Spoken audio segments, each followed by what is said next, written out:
আমি চলে যাব হচ্ছে শ্যামাইয়ের যে নেস্টটা বানাবো সেটার জন্য আমি হচ্ছে এরকম আমার বাসায় ছোট ছোট এরকম বাটি ছিল, এটার মধ্যে আমি ঘি ব্রাশ করে নিয়েছি। যদিও ভিডিওতে হচ্ছে আমি দেখেছিলাম সবাই একসাথে যে মোল্ড থাকে সেই মোল্ডগুলো দিয়ে তৈরি করেছে, যেহেতু আমার বাসায় এটা ছিল ওইটা ছিল না, সো আমি এটাতেই ট্রাই করেছি। আর এইভাবে করেই আমি হচ্ছে সেমাইটা নিয়ে প্রেস করে করে জাস্ট হচ্ছে একটা শেপ দিয়ে নিয়েছি নেস্টের মতো। তো দেখতেই পাচ্ছেন আমার এখানে 4টার মতো বানানো হয়ে গেছে, আর বাকি সেমাই আছে ওটা আমি দেখে নিব পরে কি করব।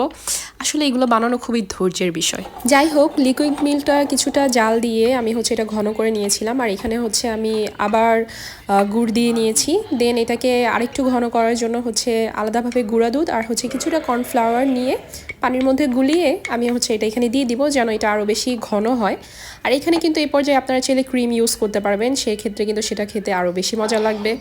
দেন আমি যে ক্রাশ করে বাদামগুলো রেখে দিয়েছিলাম সেগুলো দিয়ে দিব। সব কিছু দেওয়ার পর এটা হচ্ছে কিছুক্ষণ অনবরত নাড়তে হবে, কারণ নিচে নয়তো আবার লেগে যেতে পারে। আর এখানে কিন্তু একটা মজার বিষয় আছে, আমি হচ্ছে এটা টেস্ট করে দেখেছি, সো এখানে আমার একটু মিষ্টিটা কম মনে হয়েছে।